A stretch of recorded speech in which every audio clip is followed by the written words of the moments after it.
రాష్ట్రంలో ఈ మాదక ద్రవ్యాల విషయం వస్తే ఈ స్కూల్స్ దగ్గర సరౌండింగ్ లో ఉన్న కూల్ డ్రింక్ షాప్ లో కానీ దాంట్లో కానీ మరి ఏ మత్తు పదార్థం కలుపుతున్నారో తెలియదు కానీ ఆ మత్తు పదార్థం ఇచ్చి ఆడపిల్లలకి ముఖ్యంగా వాళ్ళకి షాప్కి వెళ్ళి కూల్ డ్రింక్ తాగితే దాంట్లో ఏదో కలిపి వాళ్ళని అలవాటు చేసి వాళ్ళ ద్వారా మిగతా ఆడపిల్లలను కూడా అట్రాక్ట్ చేసి దాని ద్వారా వాళ్ళని ఎక్స్‌ప్లాయిట్ చేసే పరిస్థితి ఉంది అధ్యక్ష. దీని మీద మంత్రి గారికి ఆ చుట్టుపక్కల ఉన్న పోలీస్ స్టేషన్ లో వాళ్ళకి కౌన్సిలింగ్ ఇచ్చి ఆ యొక్క స్కూల్స్ మీద ఒక నిఘా వేయాల్సిన అవసరం ఉంది అధ్యక్ష.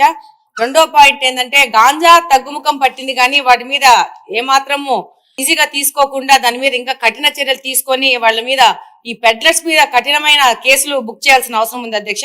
ముఖ్యంగా ఈ గాంజా తగ్గుముఖం పట్టింది కానీ ఇప్పుడు కొత్తగా సమాజంలో కనపడుతోంది ఏంటంటే పెయిన్ కిల్లర్స్ అత్యంత ప్రమాదకరమై డాక్టర్స్ ప్రిస్క్రిప్షన్ తో మాత్రమే ఇచ్చే పెయిన్ కిల్లర్స్ ని ఈ యొక్క మెడికల్ షాప్ వాళ్ళు తప్పు మార్గాల ద్వారా వాటి ప్రొక్యూర్ చేసి అంటే కొరియర్ ద్వారా అంటే ఒక ప్రాంతం నుంచి ఇంకో ప్రాంతానికి ఇంకో ప్రాంతానికి ఇంకో ప్రాంతానికి లాస్ట్ వీళ్ళ దగ్గరకు వచ్చే విధంగా అంటే దాన్ని ఎలా కనుక్కోవాలో ఎలా వస్తుందో కూడా ఒక ఛాలెంజింగ్ పోలీసులకు ఛాలెంజ్ అయ్యే విధంగా తీసుకొచ్చేసి ఈ యొక్క పెయిన్ కిల్లర్స్ ని యంగ్స్టర్స్ కి యూత్ కి అంటే 18 సంవత్సరాలు తక్కువ ఉన్న పిల్లలకి అంటే 12-11 సంవత్సరాలు ఉన్న పిల్లలకి అమ్మి దాన్ని వాళ్ళు ఇంజెక్షన్స్ రూపంలో ఎక్కించుకుంటున్నారు అధ్యక్ష బల్క్ లో.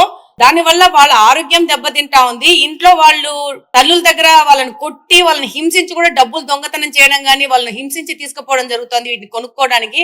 రెండో విషయం ఏంటంటే ఈ యొక్క పెయిన్ కిల్లర్స్ వాడడం వల్ల దాన్ని ఒక గ్రూప్ ఒకటేసారి ఒకటే ఇంజెక్షన్ లో ఎక్కించుకోవడం వల్ల దాని వల్ల అంటువ్యాధులు కూడా ప్రబలే అవకాశం ఉంది అధ్యక్ష. మరి దీన్ని హోమ్ మినిస్టర్ గారు ఎలా కంట్రోల్ చేస్తారో దీన్ని మెడికల్ షాప్స్ మీద ఎలా రైడ్ చేస్తారో మళ్ళీ కొరియర్ సంబంధంగా వస్తున్నాయి కాబట్టి దాని మీద ఎలా తీస్తారనేది వాళ్ళు సంపూర్ణంగా దాని మీద ఒక విశ్లేషణ చేయాల్సిన అవసరం ఉంది అధ్యక్ష. ముఖ్యంగా ఇప్పుడు గాంజా వీటన్నిటికంటే ముఖ్యంగా ఈ పెయిన్ కిల్లర్స్ కన్జంప్షన్ ఎక్కువ పెరిగిపోయింది. దీన్ని కంట్రోల్ కూడా చేయడం కూడా చాలా కష్టం అయిపోతుంది. దీన్ని మంత్రి గారి దృష్టికి తీసుకెళ్తున్నారు అధ్యక్ష మీ ద్వారా. థ్యాంక్ యూ అధ్యక్ష.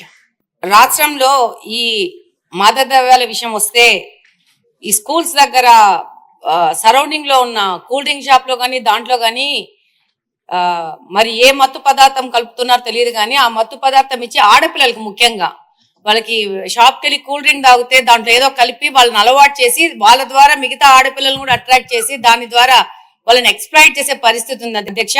దీని మీద మంత్రి గారికి ఆ చుట్టుపక్కల ఉన్న పోలీస్ స్టేషన్ లో వాళ్ళకి కౌన్సిలింగ్ ఇచ్చి ఆ యొక్క స్కూల్స్ మీద ఒక నిఘా వేయాల్సిన అవసరం ఉంది అధ్యక్ష. రెండో పాయింట్ ఏంటంటే గాంజా తగ్గుముఖం పట్టింది కానీ వాటి మీద ఏమాత్రము ఈజీగా తీసుకోకుండా దాని మీద ఇంకా కఠిన చర్యలు తీసుకొని వాళ్ళ మీద ఈ పెడ్లర్స్ మీద కఠినమైన కేసులు బుక్ చేయాల్సిన అవసరం ఉంది అధ్యక్ష. ముఖ్యంగా ఈ గాంజా తగ్గుముఖం పట్టింది కానీ ఇప్పుడు కొత్తగా సమాజంలో కనపడుతోంది ఏంటంటే పెయిన్ కిల్లర్స్ అత్యంత ప్రమాదకరమై డాక్టర్స్ ప్రిస్క్రిప్షన్ తో మాత్రమే ఇచ్చే పెయిన్ కిల్లర్స్ ని ఈ యొక్క మెడికల్ షాప్ వాళ్ళు తప్పు మార్గాల ద్వారా వాటి ప్రొక్యూర్ చేసి అంటే కొరియర్ ద్వారా అంటే ఒక ప్రాంతం నుంచి ఇంకో ప్రాంతానికి ఇంకో ప్రాంతానికి ఇంకో ప్రాంతానికి లాస్ట్ వీళ్ళ దగ్గరకు వచ్చే విధంగా అంటే దాన్ని ఎలా కనుక్కోవాలో ఎలా వస్తుందో కూడా ఒక ఛాలెంజింగ్ పోలీసులకు ఛాలెంజ్ అయ్యే విధంగా తీసుకొచ్చేసి ఈ యొక్క పెయిన్ కిల్లర్స్ ని యంగ్స్టర్స్ కి యూత్ కి అంటే 18 సంవత్సరాలు తక్కువ ఉన్న పిల్లలకి అంటే 12-11 సంవత్సరాలు ఉన్న పిల్లలకి అమ్మి దాన్ని వాళ్ళు ఇంజెక్షన్స్ రూపంలో ఎక్కించుకుంటున్నారు అధ్యక్ష బల్క్ లో. దాని వల్ల వాళ్ళ ఆరోగ్యం దెబ్బతింటా ఉంది. ఇంట్లో వాళ్ళు తల్లుల దగ్గర వాళ్ళని కొట్టి వాళ్ళని హింసించి కూడా డబ్బులు దొంగతనం చేయడం కానీ వాళ్ళని హింసించి తీసుకుపోవడం జరుగుతుంది వీటిని కొనుక్కోవడానికి. రెండో విషయం ఏంటంటే ఈ యొక్క పెయిన్ కిల్లర్స్ వాడడం వల్ల దాన్ని ఒక గ్రూప్ ఒకటేసారి ఒకటే ఇంజెక్షన్ లో ఎక్కించుకోవడం వల్ల దాని వల్ల అంటువ్యాధులు కూడా ప్రబలే అవకాశం ఉంది అధ్యక్ష. మరి దీన్ని హోమ్ మినిస్టర్ గారు ఎలా కంట్రోల్ చేస్తారో దీన్ని మెడికల్ షాప్స్ మీద ఎలా రైడ్ చేస్తారో మళ్ళీ కొరియర్ సంబంధంగా వస్తున్నాయి కాబట్టి దాని మీద ఎలా తీస్తారనేది వాళ్ళు సంపూర్ణంగా దాని మీద ఒక విశ్లేషణ చేయాల్సిన అవసరం ఉంది అధ్యక్ష. ముఖ్యంగా ఇప్పుడు గాంజా వీటన్నిటికంటే ముఖ్యంగా ఈ పెయిన్ కిల్లర్స్ కన్జంప్షన్ ఎక్కువ పెరిగిపోయింది. దీన్ని కంట్రోల్ కూడా చేయడం కూడా చాలా కష్టం అయిపోతుంది. దీన్ని మంత్రి గారి దృష్టికి తీసుకెళ్తున్నారు అధ్యక్ష మీ ద్వారా. థ్యాంక్ యూ అధ్యక్ష.